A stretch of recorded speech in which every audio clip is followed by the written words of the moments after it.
Well, we're privileged to be accompanied this afternoon by Pastor Mark Finley, who is the assistant to the president for the General Conference in charge of global world mission and evangelism. Welcome, Pastor Finley. Thank you, Pastor. It's great to have you here in San Antonio. And we just wanted to ask Pastor Finley, as we look forward to the General Conference session, what are some of the things that the GC is doing in preparation for this session? Well, you know, Pastor, the General Conference has been coming to San Antonio for about a year now, working with the city officials, working with the convention center. When you have 70,000 Seventh-day Adventists descending on a city, there are all kind of logistics that take place. Everything from the hotel rooms, to be sure you have adequate ones booked, food service taking care of that, interfacing with the city. And the city of San Antonio has been just outstanding. One little example, the convention center and the Alamo Dome are quite far apart. The city has agreed to build a pathway with awnings over it and mist coming down so that our Seventh-day Adventists won't get too overheated. So that's from the logistical side, but probably the thing that excites me most, Pastor, is our evangelistic plans. Working with the Texas Conference, working with the Southwest Region Conference, the Southwest Union, the Division, planning major evangelistic events that will be leading up to a reaping events just before the session. Thank you. Now let me ask you, what are some of the types of dialogues and votes that will be taking place at this session? Well, at the session, there will be a number of things happen. Maybe I can explain a little bit about what a General Conference session is all about. A General Conference session really focuses in three specific areas. One, we look at church manual issues at a General Conference session. Two, we review doctrinal positions at a General Conference session. And three, we elect officers, both for the General Conference and the divisions at the session. In addition to that, the session becomes a great time of fellowship where there's unity. The Adventist Church is bonded together. We focus on mission. This year, there will be about maybe 4 or 5 major issues. One issue that a lot of people are talking about is our Theology of Ordination Committee that has been meeting. So we will help to redefine ordination.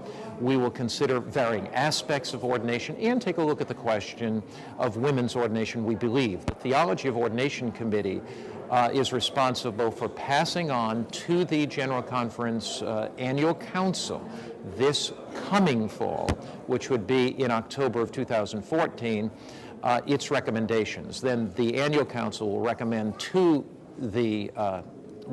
whether we should take something on women's ordination to the General Conference session. But we suspect that's going to happen, but that will be an official vote of the Annual Council. A second thing that we're going to look at this time is we're going to review all 28 fundamental beliefs. Not in any way to revise those beliefs, but to be sure that the language we use in them adequately reflects what we believe as Seventh-day Adventists. So no one should ever think that we're going to revise those beliefs. We're not going to do that. But we are going to look at 27 fundamental beliefs. Another thing that we're looking at is mission, and that's probably the most exciting thing to me. We're looking at world mission. We're looking at the cities in the world that do not have a strong Seventh-day Adventist presence. We're looking at the Middle East. We're looking at the cities in the Middle East. We are looking at places, major cities in the world, Mexico City. We're looking at places like Johannesburg and in Africa. We're looking at Los Angeles, Chicago, these great cities in the world, Paris, London, São Paulo, Brazil, and in 650 major cities, actually, we've been looking at and launching evangelistic events in. So I think the emphasis on mission is what really captures my attention. The emphasis that the Seventh-day Adventist Church has been called to be a powerful witness in the area of mission. Very good. Finally, Pastor Finley, would you share with the membership of the Texas Conference why these world sessions are so important for the church as a whole?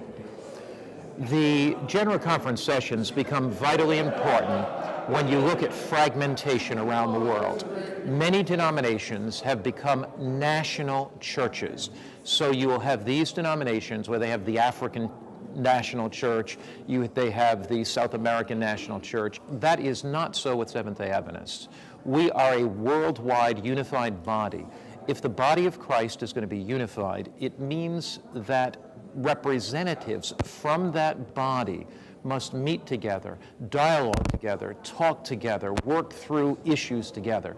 The General Conference session, although for some it may seem costly, brings the Adventist Church together. And when you think of it, Seventh-day Adventists are one of the most rapidly growing Protestant denominations. We are in over 200 different countries now in the world, 18 million members, but between 25 and 30 million people attending our church, 3,000 baptized every single day. So it's amazing what God is doing through the Adventist Church.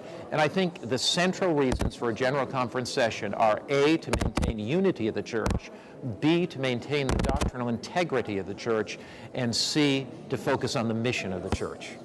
Pastor Finley, thank you so much for sharing with the members of the Texas Conference. We ask God's blessing upon you and your continued work around the world. May the Lord prosper you in everything that you do. Thank you so much, my friend, and God bless you.